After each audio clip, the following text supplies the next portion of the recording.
Michael, somebody in the chat here actually got a tree from our city forest. Drought is such a concern, right? Oh, wow, we even have somebody from Los Angeles, San Jose, Guerneville, Milpitas, another from Mountain View, East San Jose. This is fantastic. I'm glad you all are here.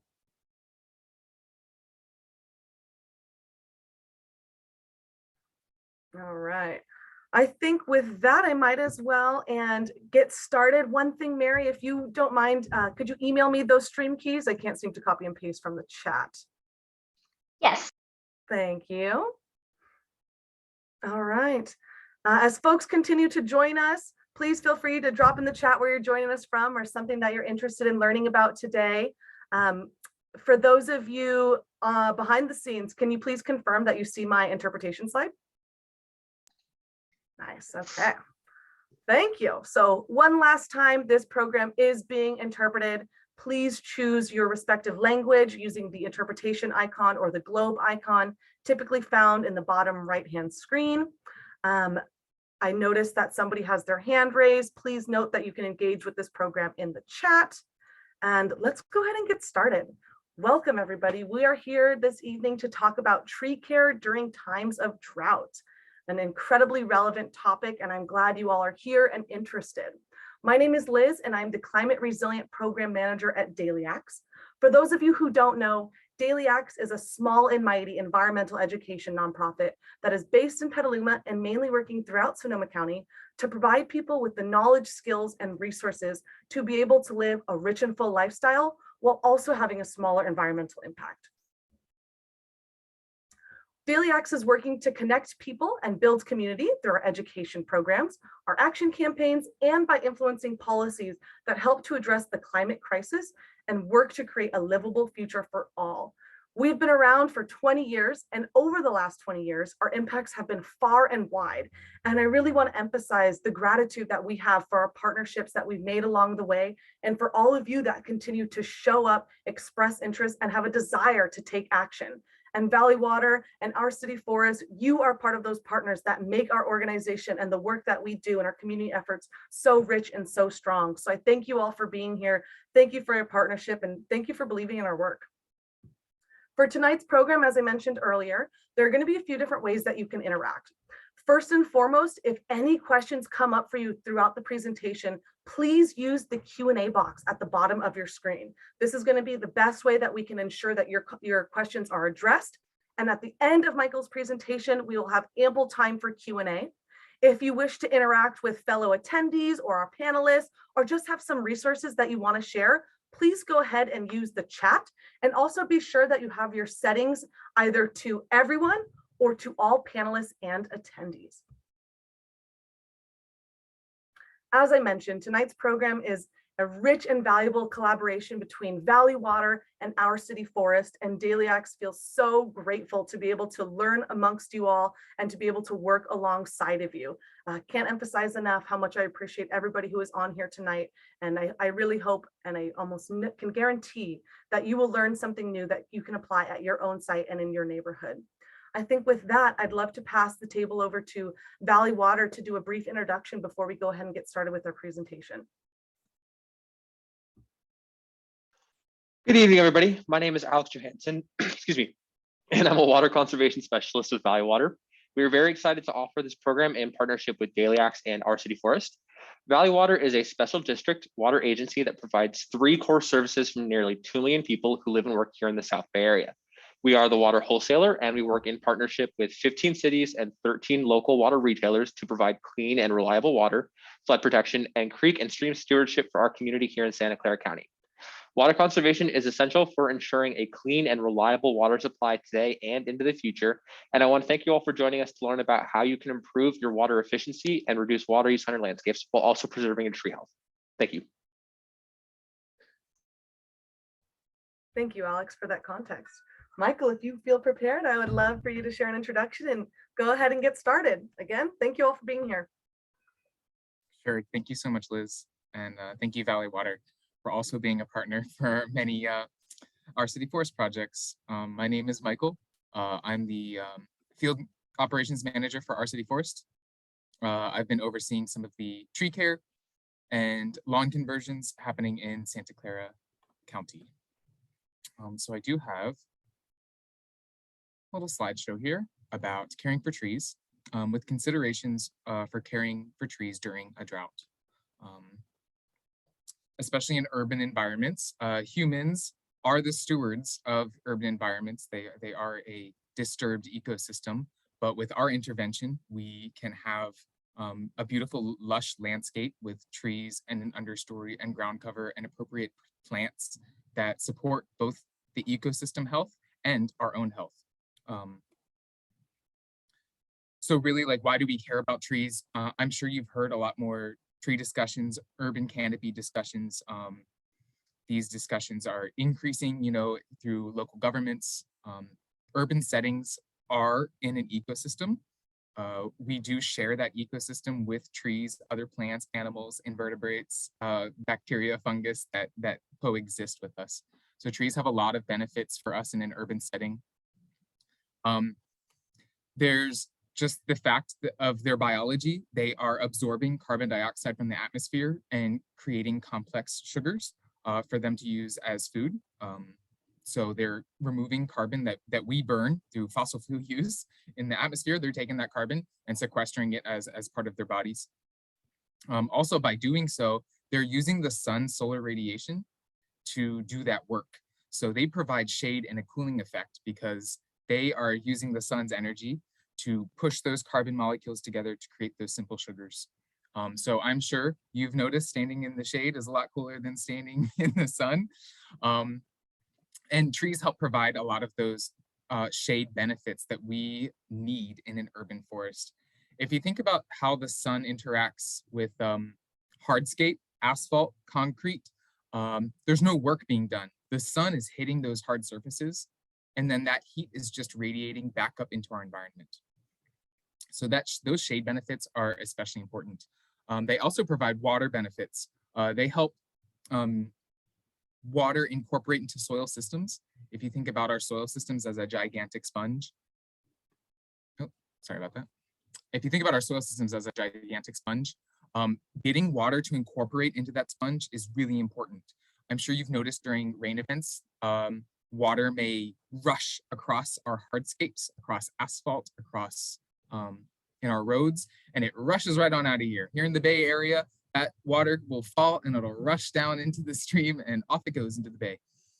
But if we can get that water to incorporate into soil systems, it drastically slows down the movement, and slowing down that water is really key. So having more green space, having more soil space that trees can intercept that water and then have it absorb into soil systems is a benefit for all of us because we all rely on groundwater sources.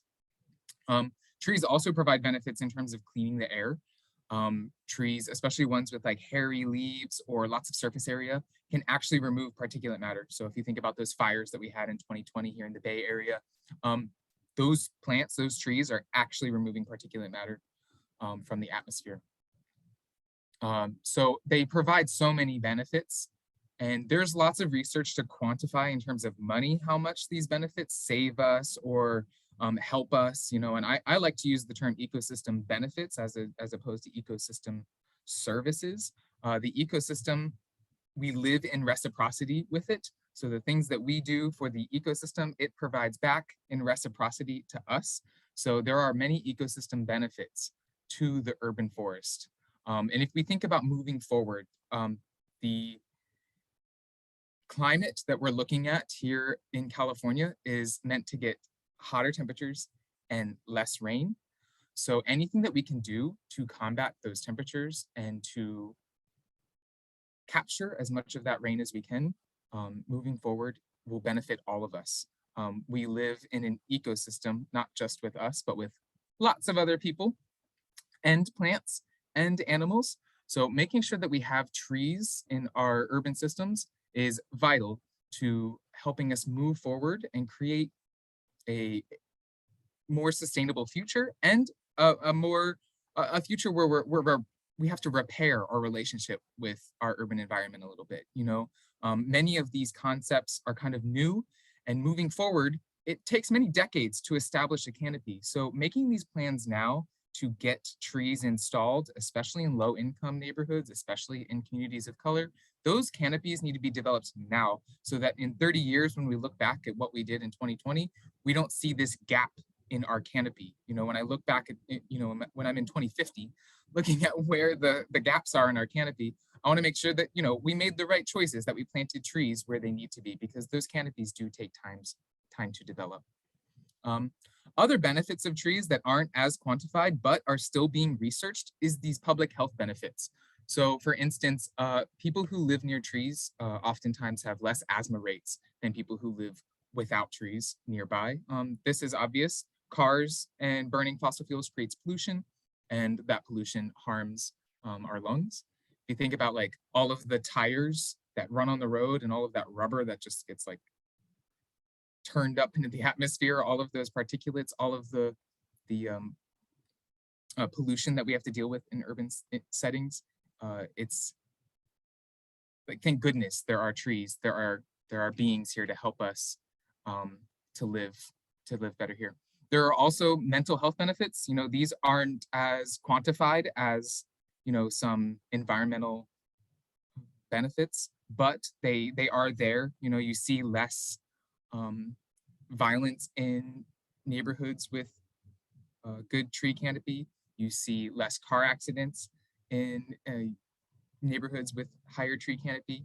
You see less rates of depression. There's a lot of social cohesion that happens in high canopy neighborhoods. So a lot of this is still being researched. So in urban settings, we are responsible for the stewardship of all trees. There's very little natural germination of trees that we would just allow. So if I think about some of my trees that might germinate naturally, if I think about like a golden rain tree, Corutaria paniculata, you might see some seedlings, arrive in your yard. All trees produce seeds. That's how they reproduce, and some of those seeds germinate. But in the urban forest, we rarely allow a tree to just germinate and be wherever it germinated.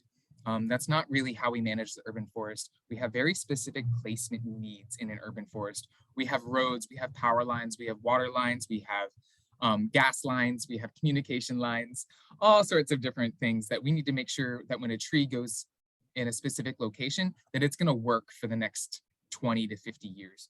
So most, if not all, trees in urban settings are placed there by humans, not just naturally germinating like in a natural forest. So what do trees need at first? Well, they need a little bit of water. If you think about a tree or a plant inside of a pot or a container that you would buy from a nursery, that tree or that plant has a, reduced root system. It's not as big or as developed as it should be because it's growing in a pot, in a container. It's stuck inside the walls of that plastic pot. So right away, when we put our trees and plants in the ground, they're starting off needing our help because they have a underdeveloped root system. A typical tree or plant, their above ground biomass should match their below ground biomass. That means for as much tree as you see, there's that much tree beneath the ground. But when we place a new potted tree in our urban system, that's not the case. It's a very small pot compared to that big tree. So we want to provide enough water to become established. Most trees that we plant, especially here in the Bay Area and throughout California, are some sort of drought tolerant tree. They really wouldn't be able to survive many months without rain, without some sort of drought resistance or drought tolerance. So we do select appropriate species. However, they still need a little bit of water to grow that initial first maybe 2 to 3 years to get that root system to grow deep enough. So here we have some of our needs of trees. So usually when you plant a tree in the urban forest, it comes with a stake or 3 stakes or 2 stakes, whatever the arrangement is. This is just to hold the tree up for things like the wind, things like vandalism, things that you don't even know about. This is just to hold the tree in place for the first 2 to 3 years. Pruning. A tree in the urban forest needs pruned. I'm sure it's happened to all of us. We're walking along the sidewalk and then suddenly a big branch hits us in the face. Trees need to be pruned so that pedestrians can walk underneath them, an 8-foot clearance, so that your trash trucks and your UPS trucks can drive in the road next to them, a 14-foot clearance. So we train the tree into a specific shape for both safety and to use in the urban forest. Mulch is super important. If you think about a natural forest, there's very rarely just naked soil, just bare soil sitting about. There's always debris and things falling from the forest canopy onto the ground. That organic material decomposes, it adds back nutrients to the soil. So that's what we're doing with mulch. We're using mulch to insulate the soil, create a protective barrier, protect it from sun, keep moisture inside. It acts like a blanket. So this is a protective barrier, and it breaks down and adds nutrients to the soil. The other thing our trees need is a nice berm. Other parts of California and here have high clay content in our soils. Well, I'm sure everybody has noticed when you go to water your tree or your plant, sometimes that soil doesn't instantly absorb that water, and you might have it run off the surface. That's just because clay-like soils have a lot of small little pores, and those pores take a second to accept the groundwater. So a nice fat berm, or like an upside down donut ring of dirt or mulch, is really beneficial to help keep that water on the root ball. So I'm going to circle back to watering. Trees would need a little bit more water that first and second year after you plant it, and then it can start to be weaned off in the third and fourth year. At our city forest, we recommend that any sort of tree that gets planted immediately gets water. That's 10 to 15 gallons of water. If you think about a plain white bucket, that's about 5 gallons. So 2 to 3 full white buckets, or any sort of colored bucket, the classic one, that's about 5 gallons. So every tree gets 10 to 15 gallons right after you plant it. After that, we recommend about 10 to 15 gallons weekly. Now, infrequent, deep watering is always better than infrequent, shallow watering. What do I mean by this? I mean that it is much better to walk over to that tree once a week or once every other week and add 15 gallons of water all at once. So a bucket or a hose or some way that gives that water all at once is way more beneficial than something like a spray irrigation system that might give, a gallon a day. When you give a tree a gallon a day, the roots of a tree can be trained, just like the tops of the tree can be trained. So we can prune branches, we can tell a tree where to grow, where not to grow. It's the same thing with underground. By giving a tree deep, infrequent water, you're saturating the soil column underneath the tree. You're teaching the tree, I need to grow straight down into the soil. I need to keep going down there. It's prompted to keep following the water.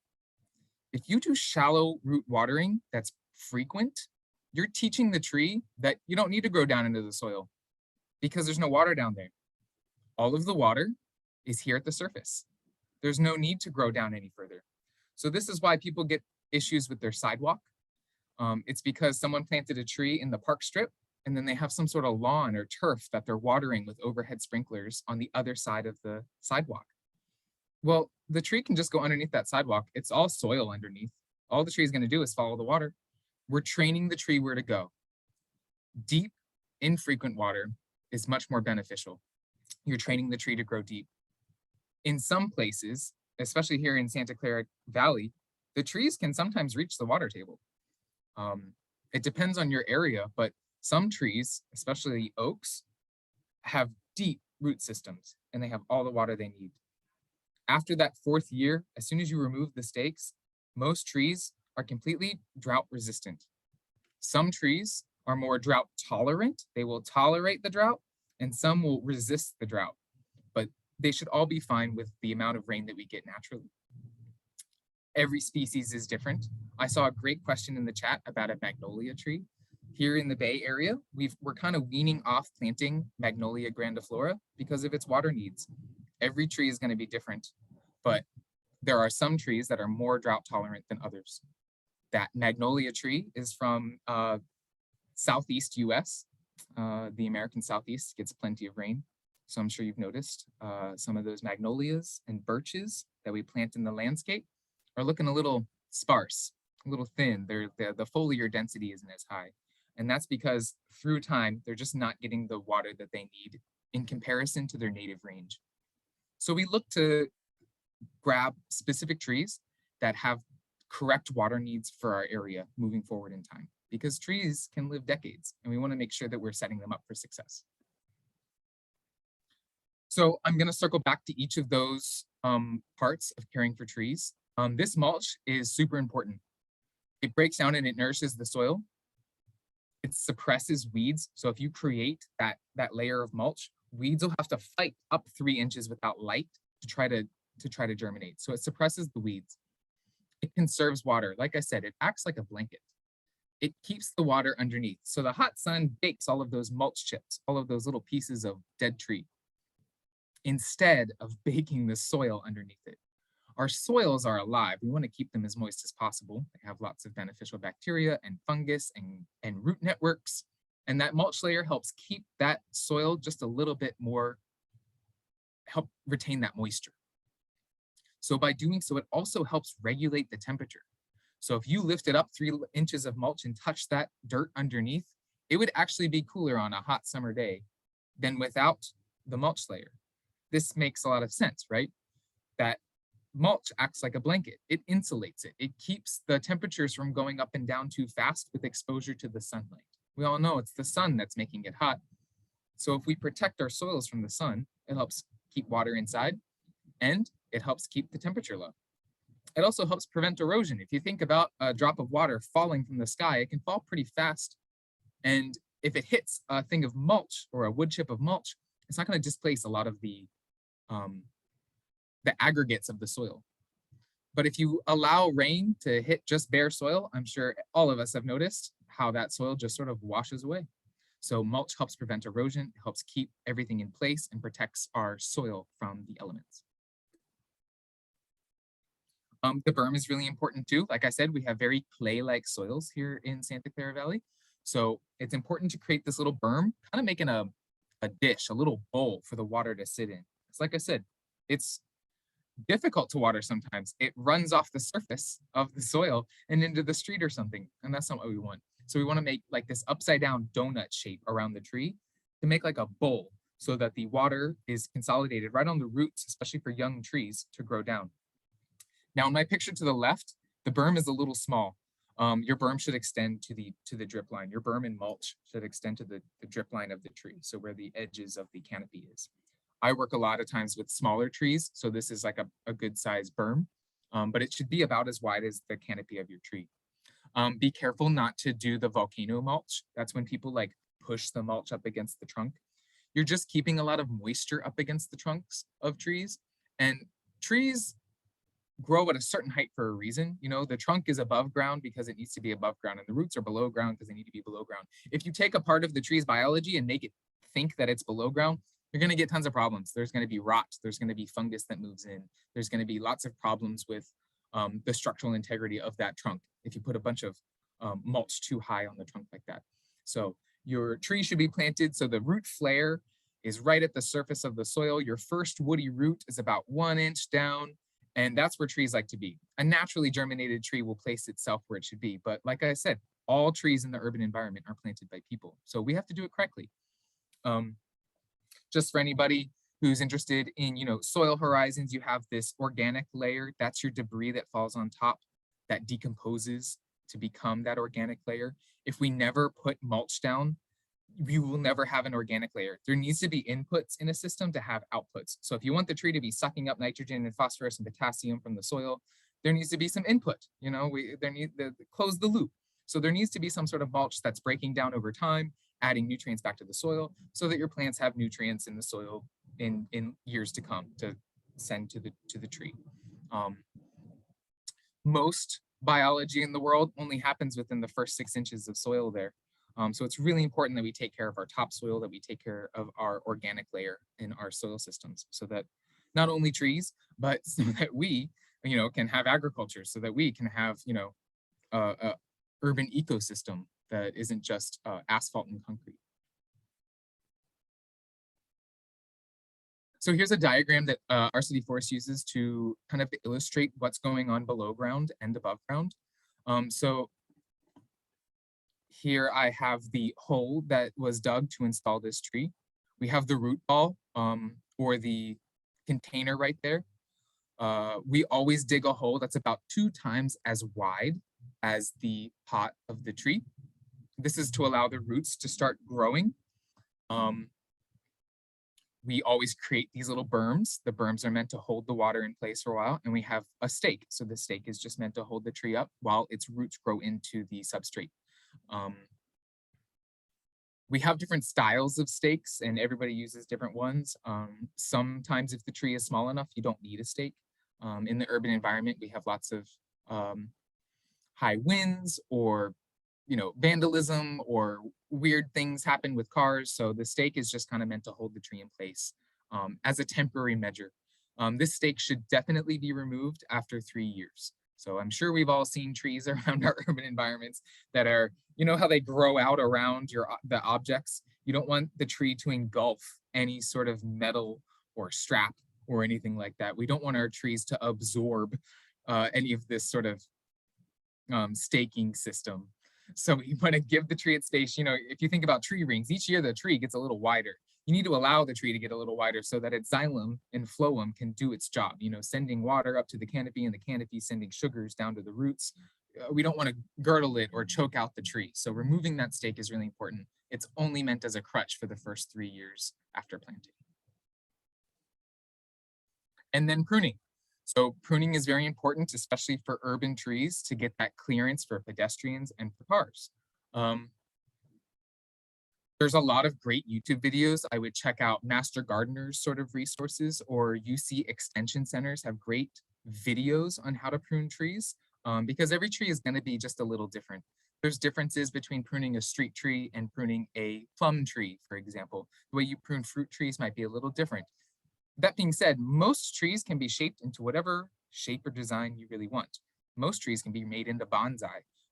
Many trees can take a very natural form and just do scraggly whatever they want to do. So it's kind of up to us as stewards of the urban forest to kind of pick the design that works for us. Generally, for street trees, we like a design where we have a strong central leader, where there's one trunk that is holding a lot of the weight of the tree. And then we have scaffolding branches that move up as the tree ages. So we want a lot of that weight. Trees are heavy. I'm sure you've noticed if you've ever tried to move a log or something. We want that weight centered. That way, if there's a strong wind or anything, we will have less breaking branches. We'll have less damage to property or to any sort of vehicles or anything like that in the street. So we try to train the tree to have a central leader. And then we try to have scaffolding branches that aren't too, the angle isn't too tight. When you have a tree branch that's really tight like this, tree branches get wider every year. And when you have a tree intersecting with another branch like that, they're going to compete for space. So we try to give the tree as much space as it needs and steward its growth to create just a couple strong branches. We have temporary branches that are beneath 8 feet. So these are branches that we would allow a baby tree to have, but then we're going to remove them as the tree ages. And of course, with trees and any shrub, you can always remove, I call it the 3Ds, not the 4Ds, because dead and dying to me seem like redundant, but go with however many Ds that you can remember. But you can remove any dead, dying, diseased, or damaged branches. Those are always okay to remove. Get those out of there. We don't need those. Like I said, we're always trying to promote a central leader, keep one guy real strong. We identify a lowest permanent branch. So here in San Jose, that's 8 feet over a walkway and 14 feet over a street.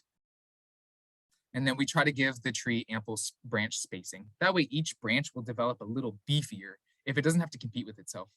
Trees and plants don't really have a brain, so they don't control where they send out new shoots. So it's kind of up to us to be like, this is the one we want to keep, and we're going to thin out the rest, and so that it doesn't compete with itself. Like I said, there's some great videos online, UC Extension Centers, Master Gardeners, things like that. So the urban environment is just a different sort of space. I'm sure you have all heard of the urban heat island effect. Like I said earlier in my presentation, this is when the sun heats up asphalt, cement, things like that. And so cities are often hotter than the surrounding rural areas around them. Other things trees have to deal with: compact soils.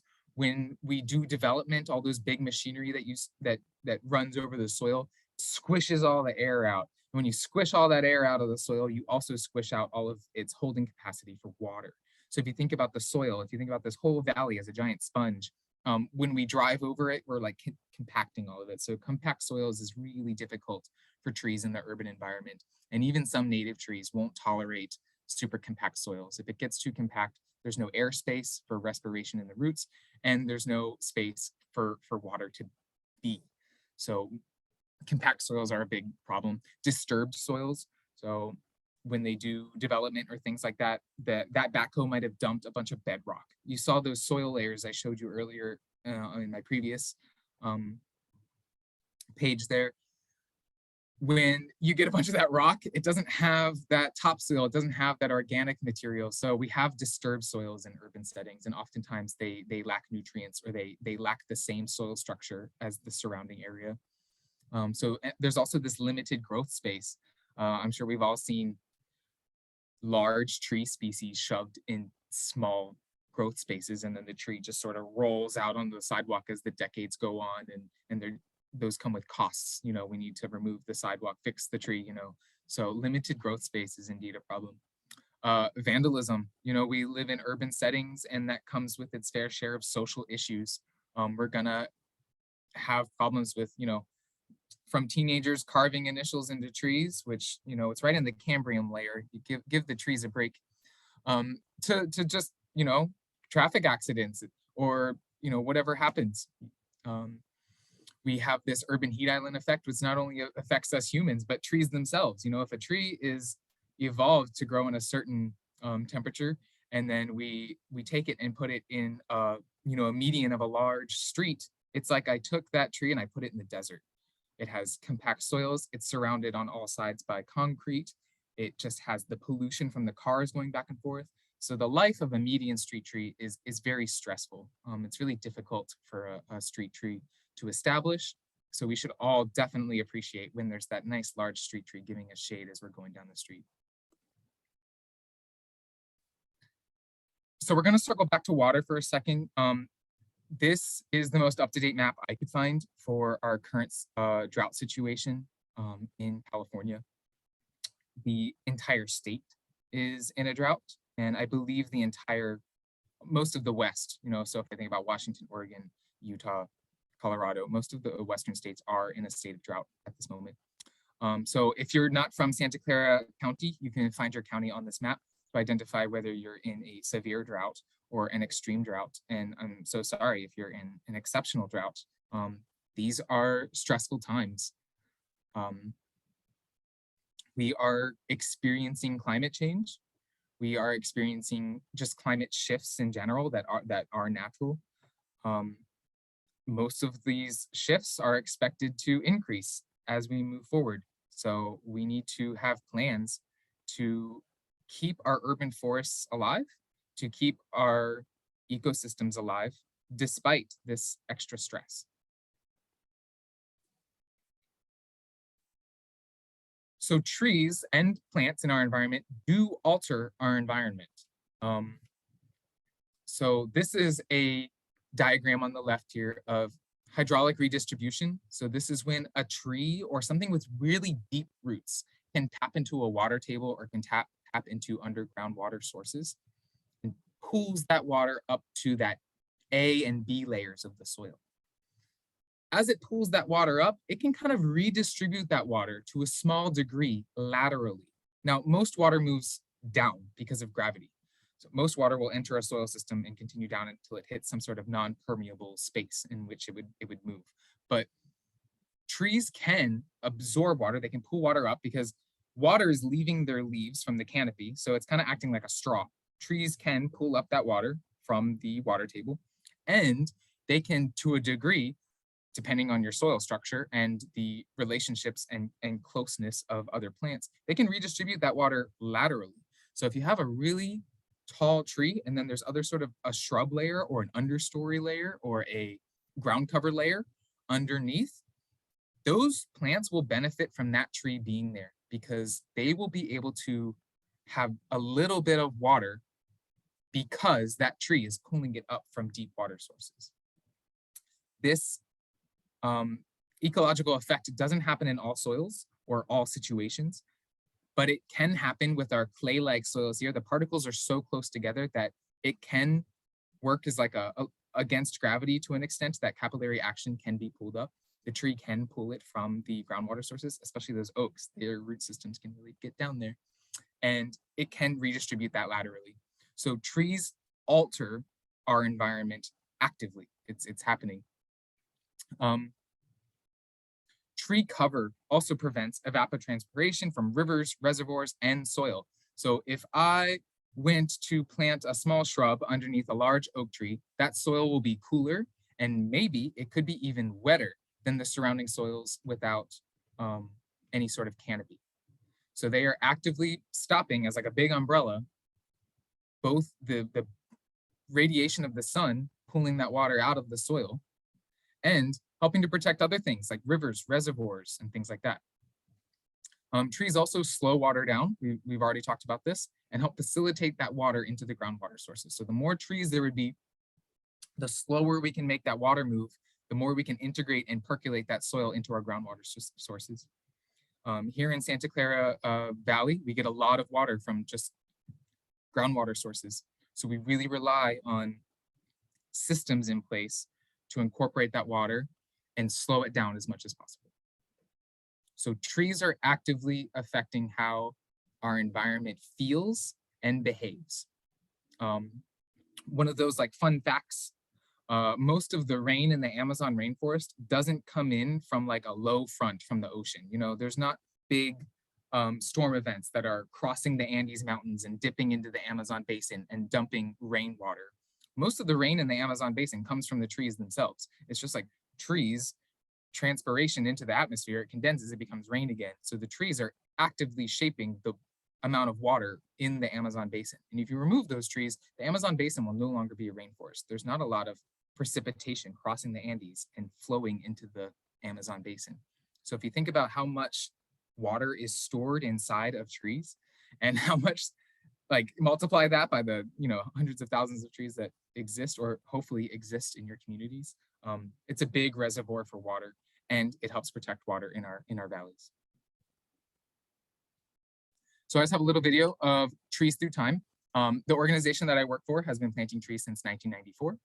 This is a picture of the Santa Clara Valley. So here is SJC, the airport. This is the Santa Cruz mountain range. These are the Diablo Mountains over here. And then this is the San Francisco Bay.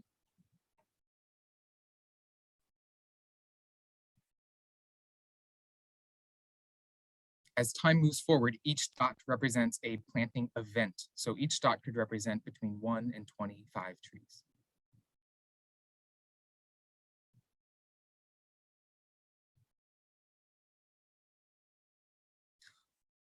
Now, what this video doesn't really show is the removal of trees. So it does a great job at showing our city forest's impact for planting trees.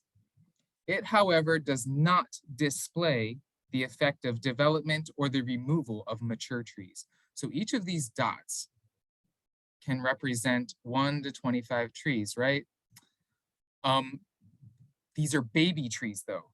So these are trees, I mean, we started planting in 1994. We're just hitting a point now, if you think about 30 years later, where this tree could be considered maybe a mature tree. That's how long the impact takes for these urban forestry projects. You plant this baby tree really for the homeowner after you, for the community after you. We won't see the impacts of many of our projects now.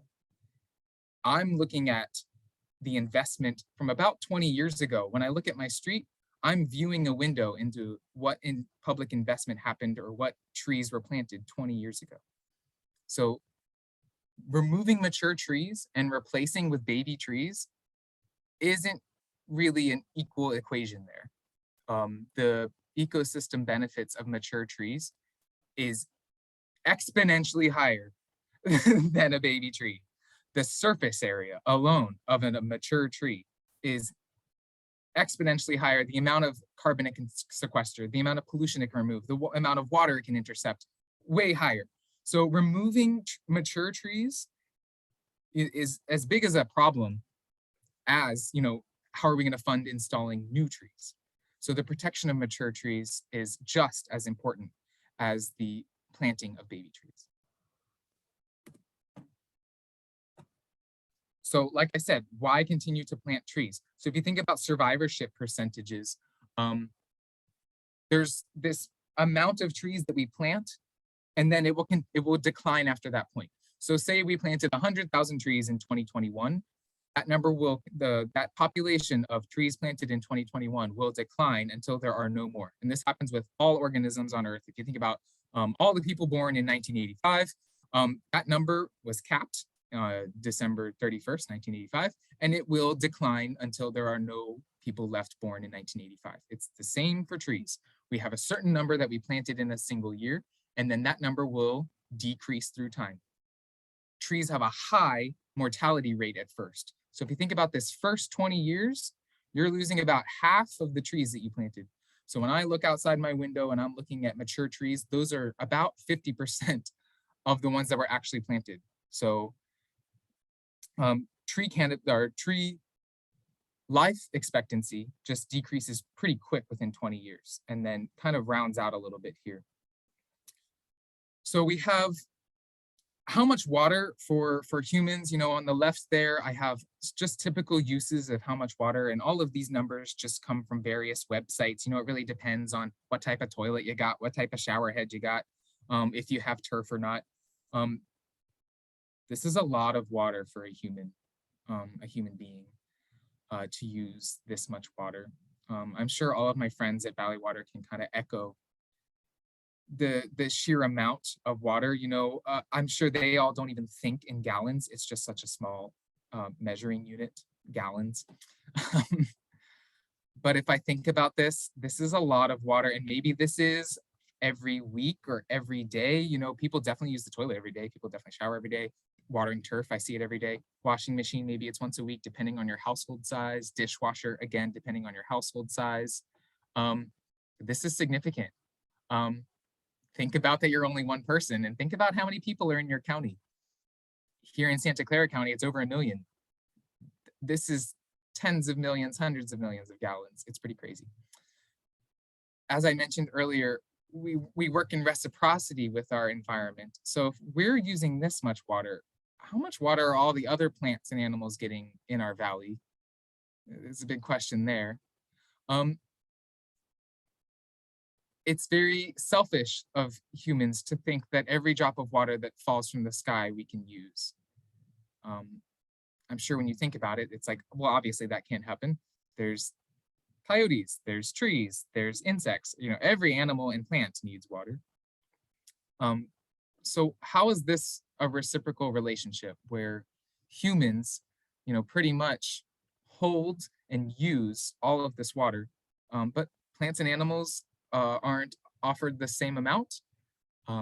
Like I said earlier, a tree would require 10 to 15 gallons of water every week.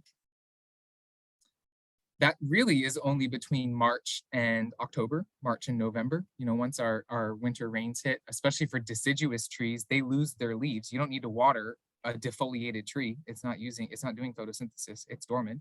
So you don't need to worry about watering deciduous trees.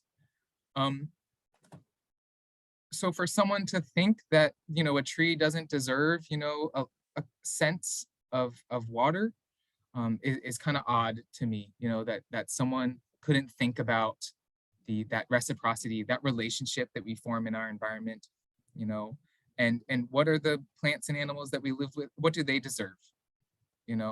15 gallons a week, I don't think is too much for the amount of ecosystem benefits that we would share with that organism.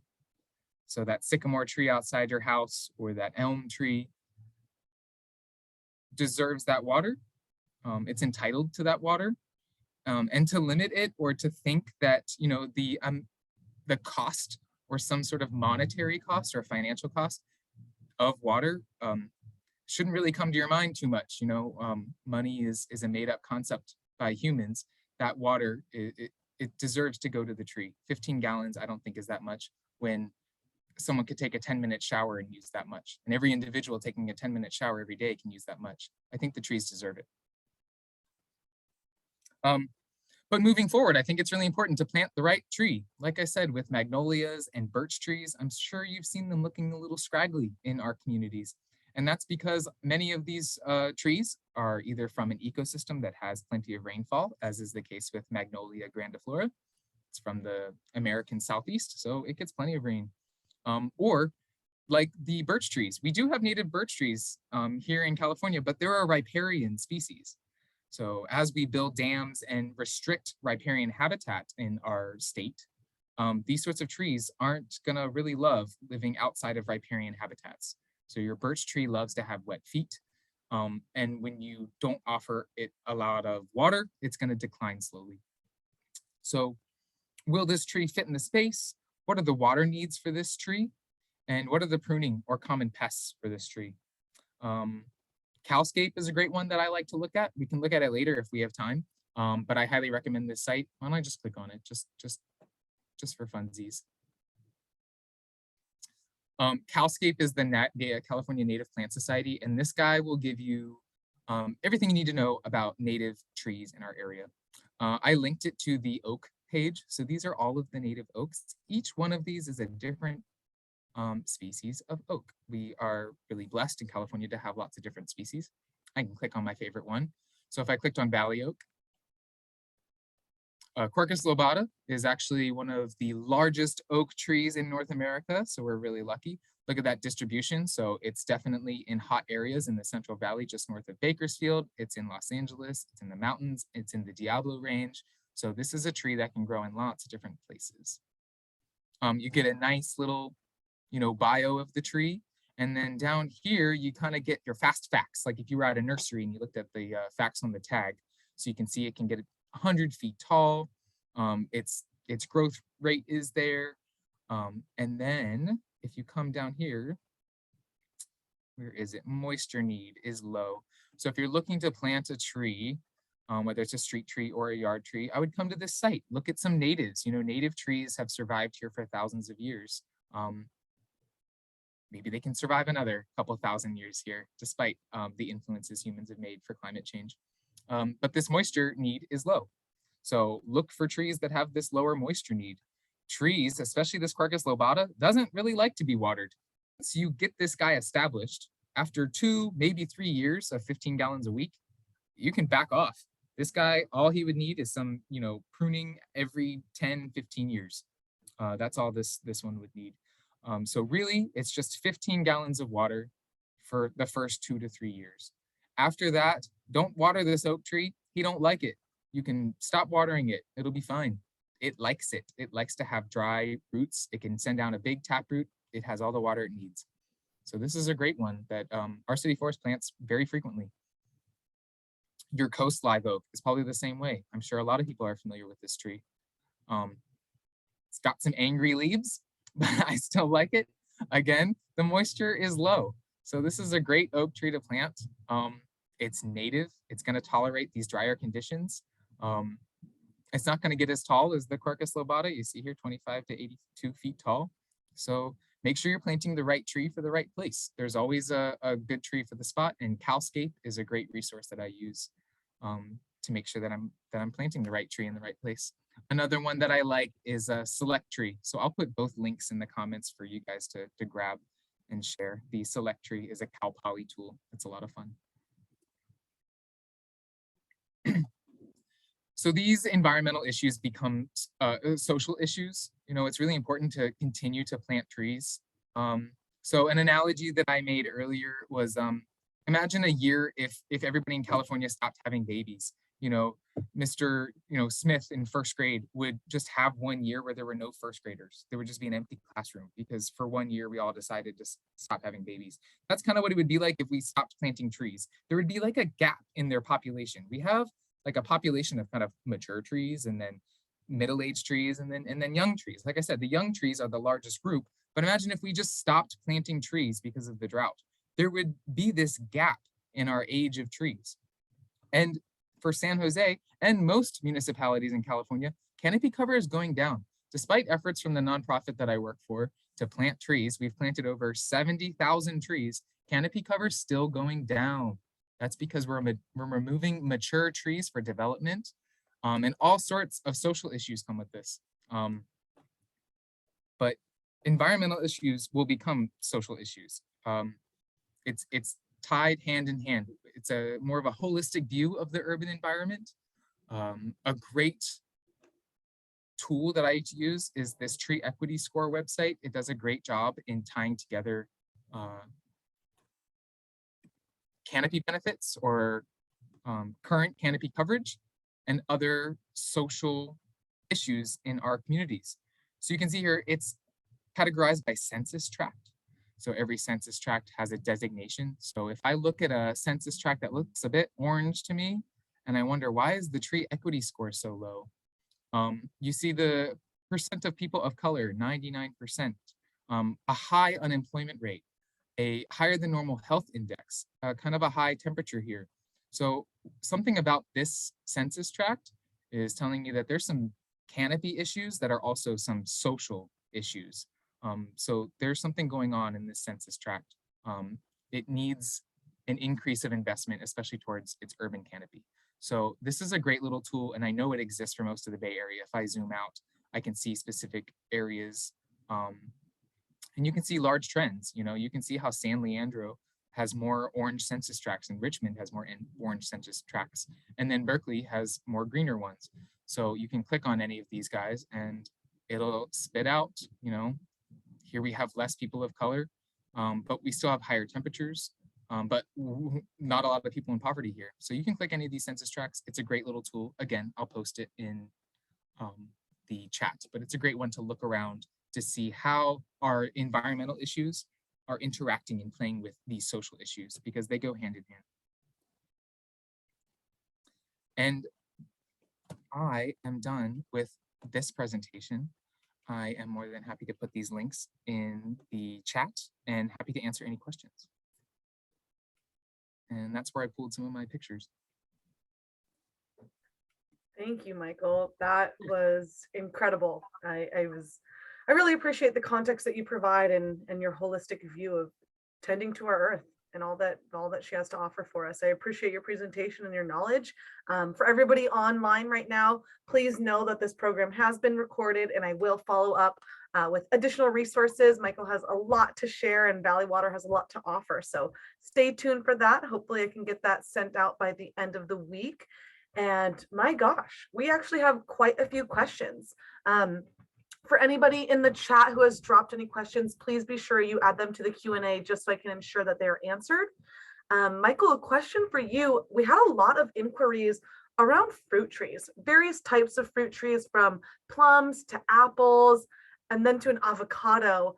I'm wondering if you could speak a little bit more about how you would suggest that folks schedule their irrigation. What would be your suggestions for ensuring new and old fruit trees are tended for? Sure. So generally, fruit trees are a smaller tree species. So if you think about prunus, you think about malus, those are your cherries and your apples and your plums. They have a smaller canopy. They don't have as many environmental benefits to the community as a large canopy tree like an elm or a zelkova or a sycamore would have. So they're purposefully kept short for easier to grab your fruits. And they do require a little bit more water through time. So if you do have an established fruit tree, it's probably still a good idea to give it supplemental water, but not as much as like 15 gallons a week. It would be like once a month or every other month, providing it with a good soil soaking. It wouldn't be as frequently as a newly planted tree. It definitely wouldn't be 15 gallons a week. You can see water stress on established trees. You'll see the margins or the edges of the tree leaves will start to get a little brown or a little yellow. That's just a sign of scorch, and that's a sign that, okay, this mature tree needs water.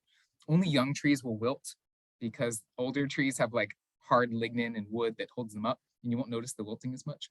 But if you start to see a little bit of that leaf scorch on the edges of the leaves, that's a sign that your tree needs a little bit more supplemental water. But again, I would still stick with deep root watering all at once, as opposed to shallow root watering. That said, my organization doesn't use too many fruit trees. I might be saying like contradicting information. I would check with Master Gardeners for fruit trees.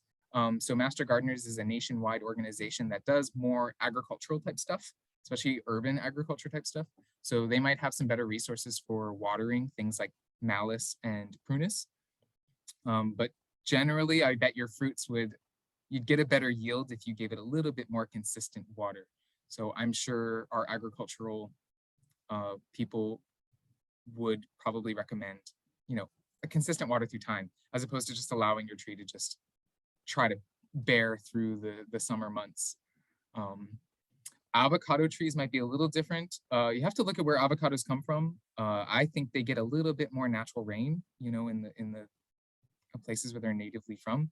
But if I had a tree in question, I would try to find a fact page that told me where that tree was native to and try to match my watering regimen to that ecosystem.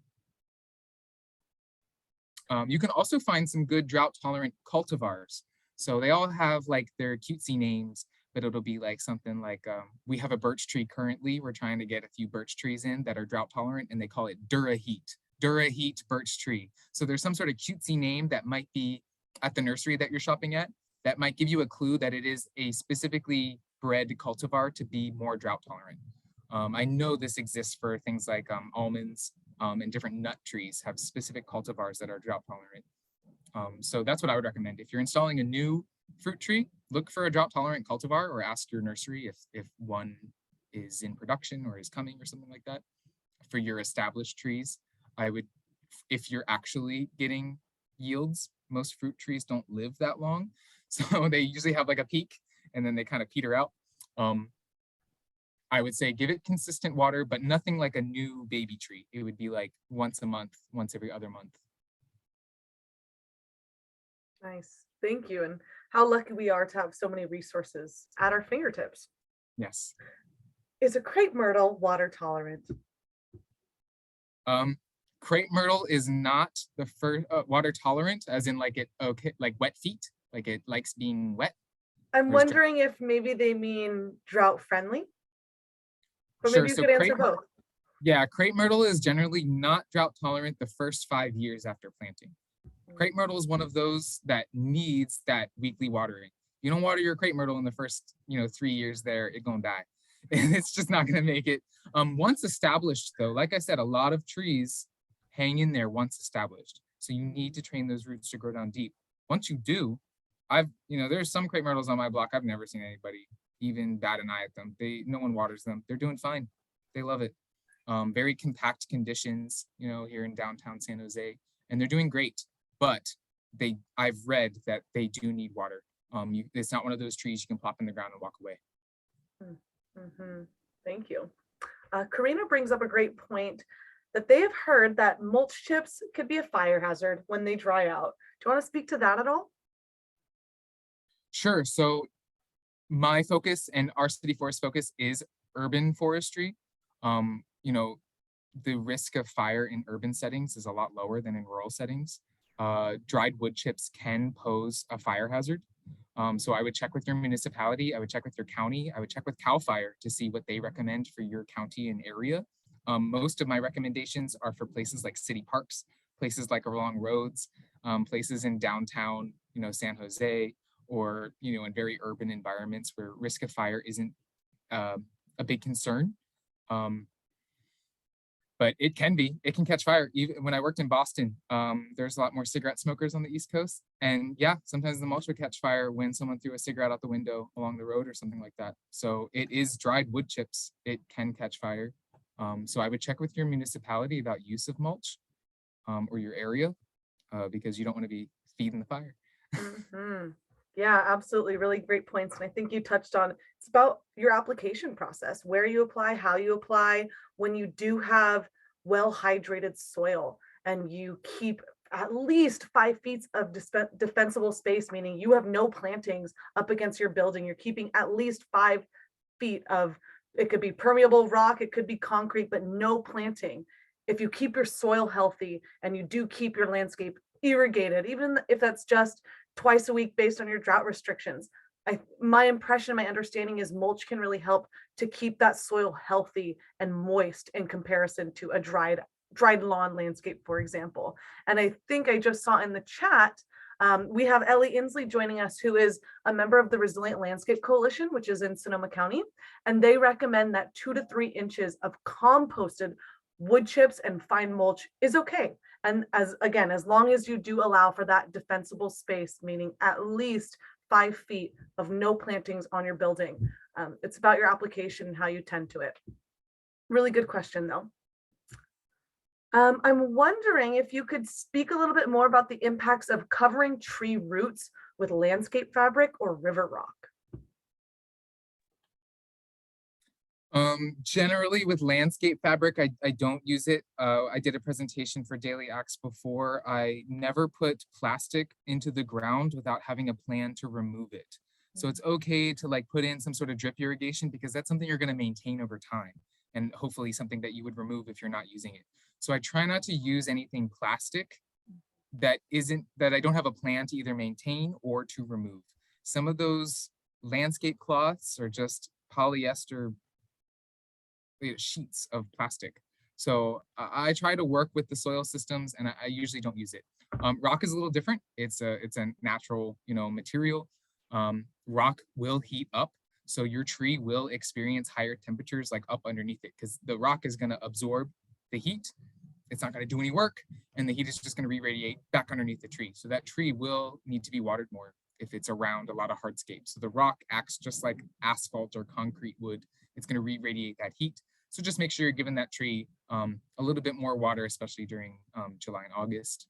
But if it's an established tree, it should be okay. Again, don't pile up those rocks up against the trunk of the tree. Give it a little bit of space. But rock mulch is a great alternative. It can be used and it has its use in the landscape. And when we're talking about the application of mulch, what type of mulch would you most often recommend? And I do appreciate that in the chat, Ellie also emphasized that gorilla hair mulch is typically the mulch that is most flammable. So I would just like to uplift that.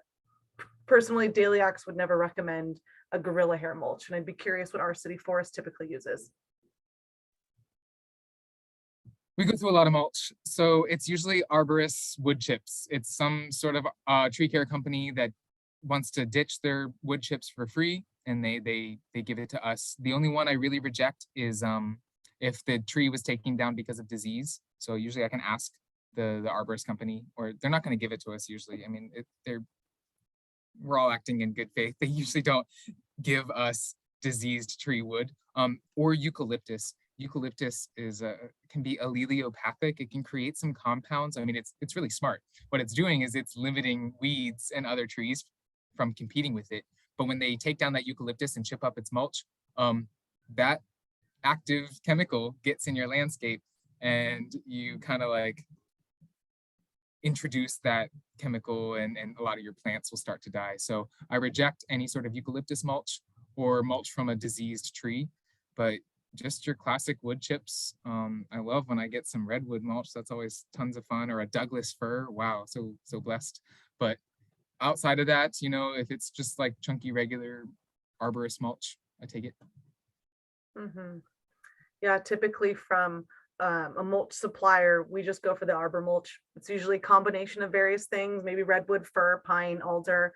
Still works well, but yeah, you've certainly uplifted some of the really wonderful mulches when you're able to get them. So when you're watering a mature tree during the summer and during the drought, would you recommend using a soaker hose, perhaps positioned near the outer edge of the drip line of a plant, or maybe slightly inside or outside of the drip line? Would you ever recommend a portable sprinkler, or do you have any other suggestions? So it kind of depends on like the topography of what you're watering. So a lot of trees, might lift up the soil a little bit. And when you go to water it, it's just going to run away anyways. There's no real point in watering a tree outside of the drip line. So wherever the canopy extends to, if you made a straight line down, that's about where the roots should be.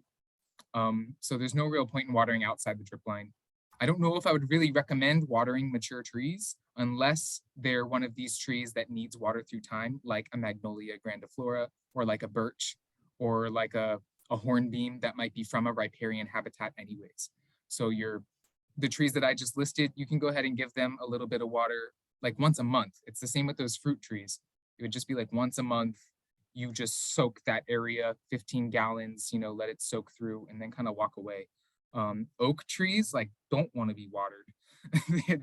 they're acclimated to this climate. They're used to months without water. They will rot easier actually if you water them too much. So it depends on the species. So if you use those little links that I put in the chat to see where your tree comes from, if it's a type of tree from an ecosystem that gets plenty of rain, it could benefit from a good 15 to 20 gallons of water once a month if it's an established mature tree. I would use whatever technique keeps the water around your tree roots. So, so if you like go over there with a bucket and you just like dump the water bucket and it runs into the street, that was no help to anybody. So whatever technique that you use that helps just like keep the water on the tree roots for that 10, 20 minutes you're watering, that's the one I would do. Just like keep the water on the roots.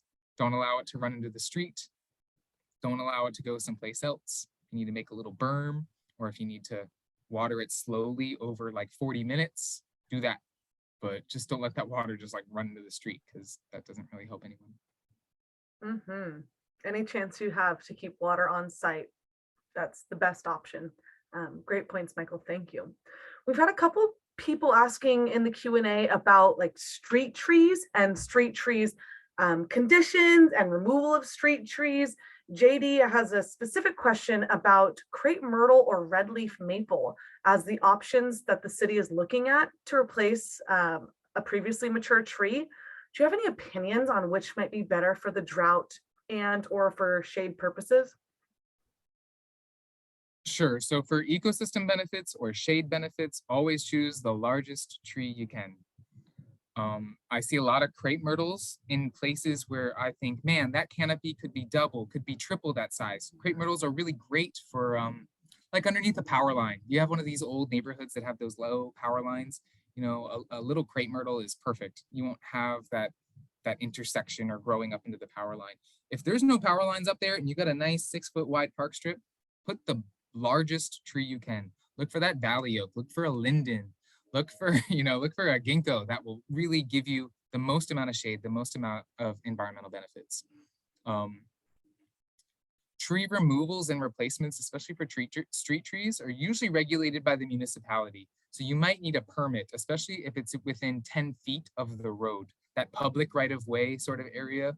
Some municipalities or counties regulate that space and some don't. So you might need a permit to remove that tree and to replace it. You might not need a permit at all if you're in unincorporated territory. It kind of is up to the municipality of where you live, because the municipality might have an approved street tree list. Like they might say like, oh, you can't plant that one. We've had tons of problems with that one, invasive roots, or that one spreads seeds like nobody's business. We don't plant that one anymore. So it might be, there might be a short list that they create for you. That's the way it is, at least in San Jose. There's an approved street tree list, and we try to stick with the municipality in terms of what they want, but also what you want. Make sure if you want flowers, look, use some of these tools that I posted, and you can filter for flowers. You can filter for deciduous or evergreen or native or non-native. So take the opportunity to learn a little bit about trees and pick the one that works for you. There's always the right tree for the right place. And in that same vein, so if somebody has like a water thirsty tree like the magnolia, for example, what would you say would be the best way to transition to a more drought tolerant tree? Would you suggest that they remove that tree? If they remove that tree, are there any sort of concerns around the roots and how that affects the new tree? Do you have any advice for how to move forward with that? Sure. So for any of those trees that I mentioned, like magnolia, I would say keep it while you have it and enjoy it. Try to give it a little bit of supplemental water through time. So if you do have a magnolia grandiflora, help that guy out and give him a good soaking once a month, because that's what they're used to. That tree came from an environment that has plenty of water. So it could just be helpful to give that tree. We want to keep as many mature trees in our environment as possible. Like I said earlier in my presentation, we don't want to remove mature trees and replace with young trees.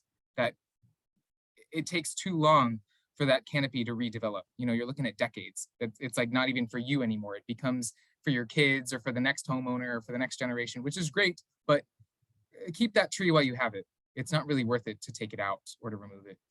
If you already have a dead tree, I usually don't recommend replacing a tree with the exact same species, just in case there was some sort of pathogen there, just in case something is getting, to it. I would try to recommend some sort of street tree that is already in use in the area, or look south. I'm looking at a lot of Los Angeles type street tree lists because that climate I'm expecting to kind of move up in latitudes through time. So I'm looking at, what are the popular street trees, in Paso Robles? What are the popular street trees in San Luis Obispo? Those might be my choices in the next coming decades as the latitudes of weather patterns kind of shift northwards, and just trees live so long.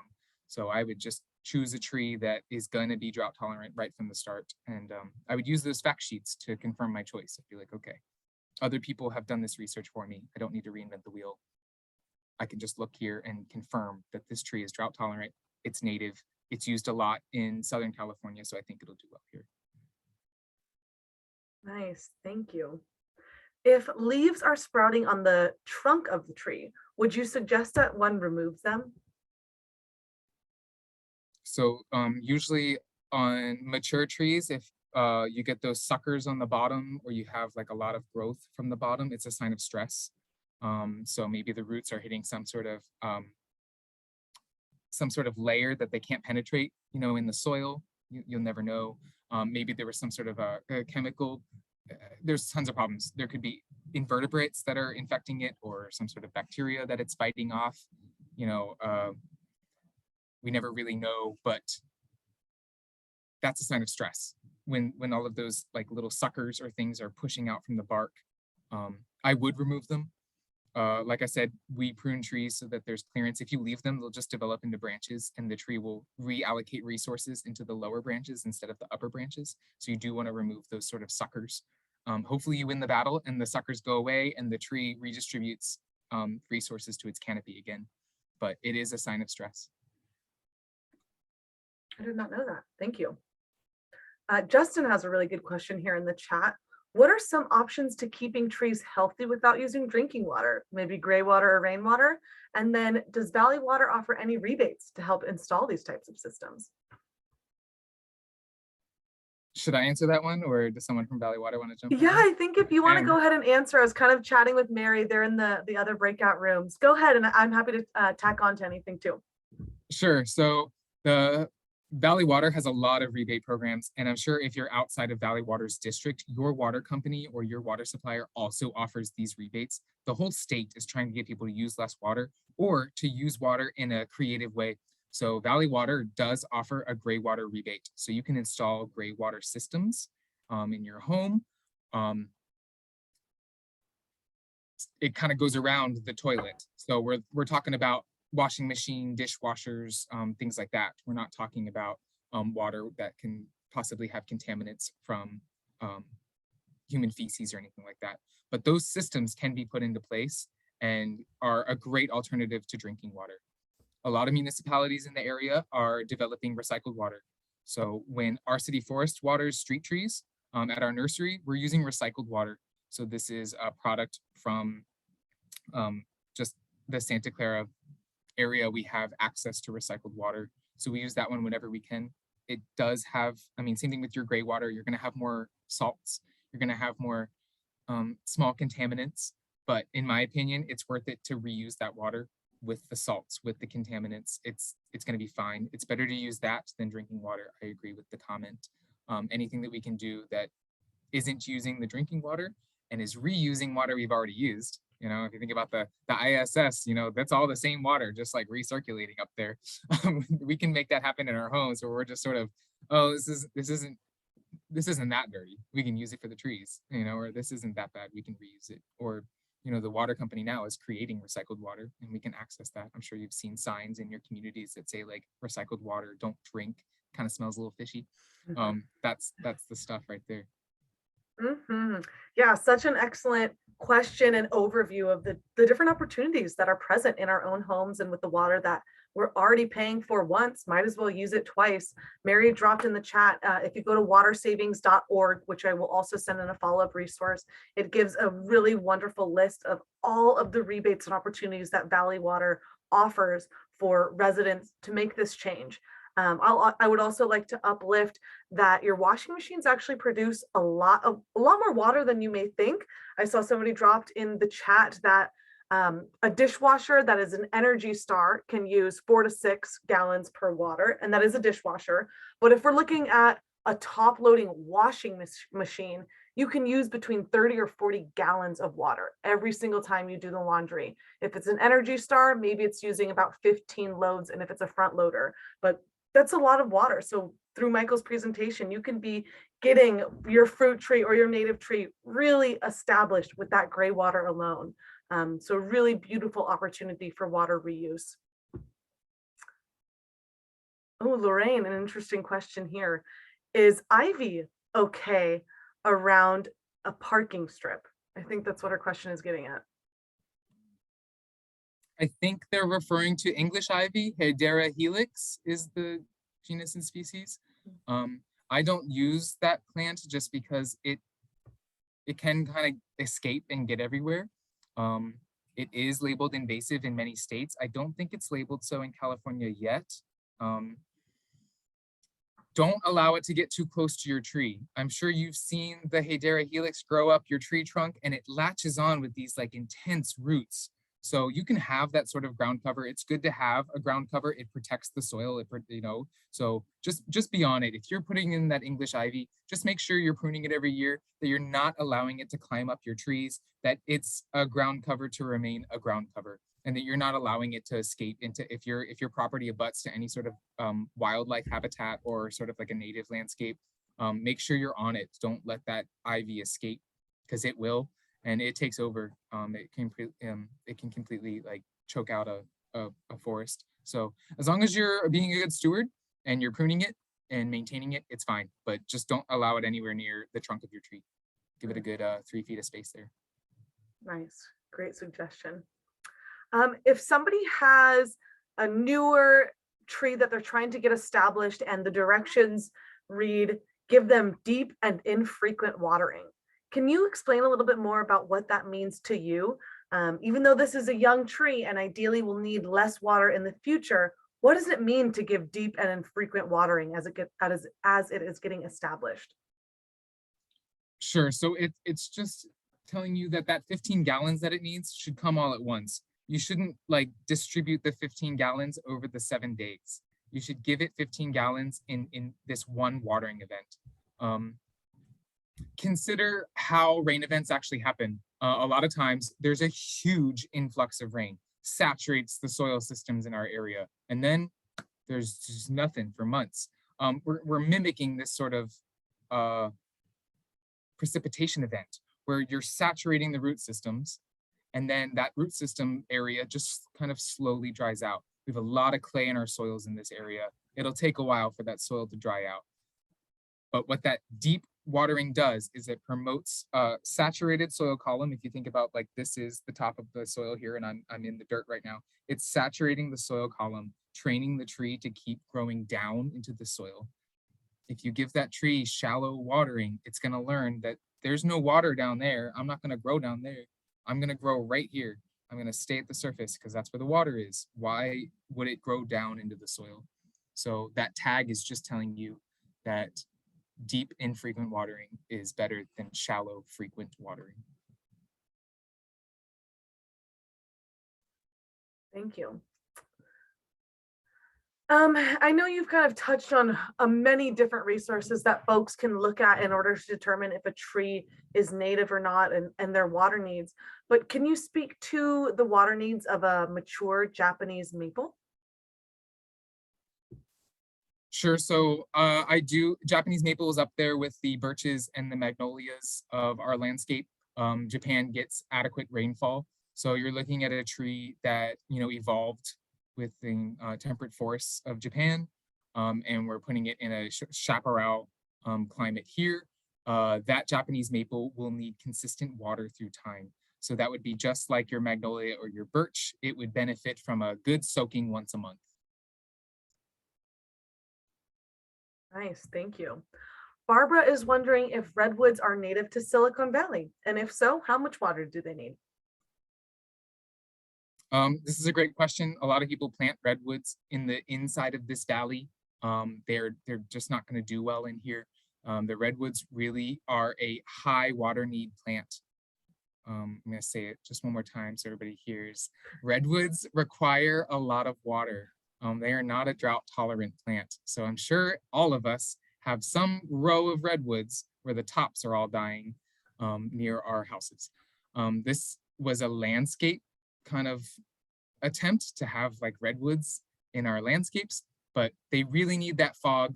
They really need that coastal climate. That's why you only really find redwoods in a very specific part of the world, where like right along this coastal range, and not very many other places. So redwoods need a lot of water. Our city forest stopped planting them about a decade ago here in the valley. They just need more water than we can provide. And it's not just water, it's like water through time. It's like one of these organisms, one of these trees, one of these plants that need that extended water through time. And if it has these continuous drought events, we're going to see the decline like we do see. We see the decline in all of our city parks and corporate, parks, these big office areas that plant redwood trees. It's just not a tree I would use in an interior valley of California. If you're in, Los Gatos, if you're in Santa Cruz, if you're in San Francisco, if you're, north of here, it could be a good choice, especially if you're within 10 miles of the coast. You get that fog. If not, it's not a tree that I would recommend.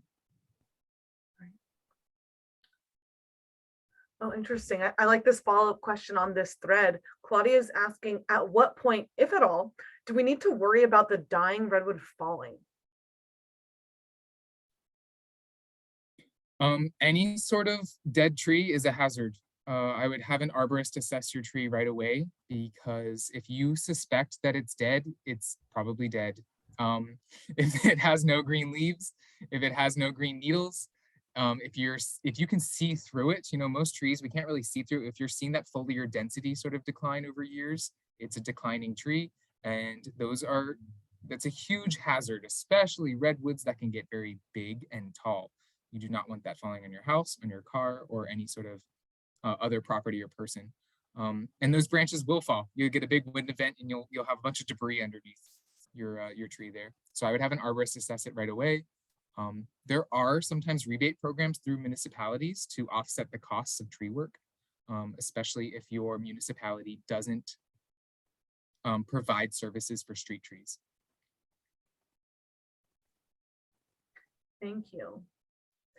If somebody has a mature plum and an apple tree next to a large live oak, how would you suggest they do their watering? There's a question here about, do they need to water the plum and the apple tree? I'm making the assumption that they do, but I'd love to learn a little bit more about how you think that they can mitigate that. Sure, it kind of depends on the distance between all three trees. I'm imagining that this person who planted this Malus and Prunus is a bit far away from the oak. The oak has a big, it's quite wide. It's a wide tree, especially the coast live oak. It can get wider than it is tall. So I would assume that someone has done some planning here and that they are a bit removed. But like I said, water moves very vertically in that soil column. So if you water your Prunus and your Malus, usually the oak is fine, because the water is going to move down into that soil column. Now, if you have some sort of like sprinkler going all over all three trees, yeah, you might experience some root rot on the oak over time. But if you're doing like watering that's very precise, then you shouldn't have to worry about the oak tree. Thank you. I like Sarah's question here about our city forest. When you all are planting trees, what control do you all have to ensure that they are receiving water for at least 2 to 3 years when they are getting established? Yes, we have a couple different models to make sure that that trees are stewarded appropriately. So we have our classic stewardship model where we would go plant a tree for a senior at in their park strip. You know, maybe they qualified for a free tree and a free planting from our city forest. You know, we have a CAL FIRE grant, or we have some funding from the county to assist low-income people with planting trees. So we would have them sign a stewardship agreement, and we'd walk them through the responsibilities of being a steward for the urban forest. And in that agreement, it says water the tree 10 to 15 gallons every week from March to November. It says remove the stake after 3 years. It says our city forest will send you a stewardship email once a year to check on that tree. So we're going to follow up with you and be like, hey, how's that elm tree doing? Do you remember to water it every week? Here's a little Google form if you'd like to tell us about your tree. How's it doing? So we're kind of annoying. We'll like follow up with you. We'll like send you emails. We have a 3-year stewardship program. So we'll follow up with you once a year for 3 years to make sure that tree is getting the care that it needs. Or if you're a senior or if you're disabled, we'll go remove that stake for you for free. So we do a lot of like, we'll get you some mulch for free. So we're trying everything I can to get that. Some trees that we plant, especially in public places, it's everyone's tree. So what happens? It's no one's tree. People fail to steward it. You have a great Boy Scout group to go plant trees, and then that event is over, and now who's going to water it for 3 years? So we need to identify someone on site who's going to water. So that could be county parks people, that could be city parks people. That requires a meeting, that requires identifying where water will come from. Maybe it's a neighborhood association nearby, in which case the parks guys could get the neighborhood association a quick coupler and a hose. And the neighborhood association runs over and waters that tree. Even if they miss a week, it's no big deal. You know, the tree isn't going to die in 7 days. It's really about like just getting that tree, established. And if it's every other week, then that community group can come out and water that tree. That's fine too. Best practice would be 15 gallons a week. But if it gets 15 gallons every 2 weeks, it's not really a big deal. As long as it gets some sort of supplemental water that first year to 2 years, that's the most important time. So we have a couple different models. And then our last model is we have a watering truck, and we'll go around and we'll try to water trees in specific settings, especially along roads or those weird little triangle pieces or circular places up against roads that don't have an irrigation system or aren't hooked up to community water in any way. They're just sort of these, I'm sure you've seen them. When you go around those roundabouts to get on a highway or something, there's oftentimes these just like patches of grass. So we plant trees there sometimes. And sometimes we'll just go there with a big hose and gravity water a couple trees. We try not to do that one because of safety concerns and our capacity. We only have this one watering truck that can hold 1,000 gallons, and if every tree needs 10 to 15, we can't get to that many in a day. But we try, and we do that with recycled water. So we fill up our tanks with recycled water and we try. But the stewardship model and the community supervisor model are the ones that we use the most. Because we can't monitor 65,000 trees that we planted. It's beyond our capacity. We only have a staff of like 6 to 10. So it's just not going to happen. Wow, even with a staff of 6 to 10, you all are small and mighty. It is really neat to hear about all that you are doing. And each time we work together, I'm just so impressed by the value that you bring to this community. And I'll continue to say how grateful I am to be able to learn from you. I'm going to wrap it up with one more question since we are at time. I've recognized many folks have been asking about fruit trees, so I'll go with this specific example in the Q&A. If somebody has a fruit tree that is mature, say around 7 years old, what would you suggest as a schedule for drip irrigation for a fruit tree? Well, I've never put together drip irrigation, so that answer is outside of my mind. I would try to get that tree at least, 15 gallons every month, I think would be the minimum for that tree. You'll notice with the fruits, if you allow that tree to dry out and then water it too much all at once. Have you ever had a tomato kind of burst because you watered it too much? Sometimes that happens with plums or apricots.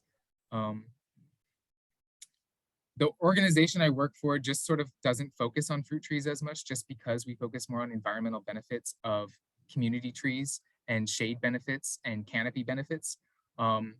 So fruit tree questions might be better sent to, entities that deal more with urban agroforestry or urban agriculture. One that I work with a lot is Master Gardeners. The other one I work with a lot is Vegilution, based in San Jose. They do great work with edible gardens and creating spaces that serve as a food source, as well as have environmental benefits. Our city forest does sell some fruit trees, and they just require more consistent water through time. So it's another one of those trees that just requires, you can't just leave it alone once it's established like you can with an oak tree. You would have to give it a little bit of supplemental water. I would check with UC Davis has some good fact sheets on trees and fruit trees and nut trees as well. Nice. Thank you for those resources and great indicators of how you can tell if a tree or a plant is receiving too much water. And I'd even go on to add that many cities are now implementing drought restrictions and mandates, and they're limiting when and at what frequency you can irrigate your plants. So that might even help you better determine how much water can I give this plant. And really being in tune with your garden is so important, to be able to recognize the leaves look different, the fruit look different from year to year. And we are so fortunate to live in a time where we have the resources at our disposal. I'm sure with many Google searches, you could determine this yellow leaf is a result of this, this, and this. I do also want to uplift Michael in the chat as people continue to sign off. There has been an overwhelming amount of gratitude for your appreciation and your knowledge. And I just want to thank you all for continuing to be here with us, for asking all of your questions. Michael, Mary, the Valley Water team, thank you for allowing us to uplift this message, to have this presentation. And again, for anybody who has questions after the fact, I'll be sending a follow-up resource with the recording, with additional resources that have been mentioned throughout the presentation, with contact information. We're here for you all. Thank you for your efforts. Thank you for your desire to conserve and reuse water and maintain a healthy, or improve the health of our planet, and to maintain the health of our water system and our cycles and our trees. We couldn't do it without you all, and every small and daily action that we take is incredibly valuable. So thank you. With that, I think I'm going to wrap this presentation. For our panelists and Michael, I will see you all on the other side in our other Zoom meeting where we will wrap. Thank you all so much, and I hope to see you again in the future. Have a great evening. Good night.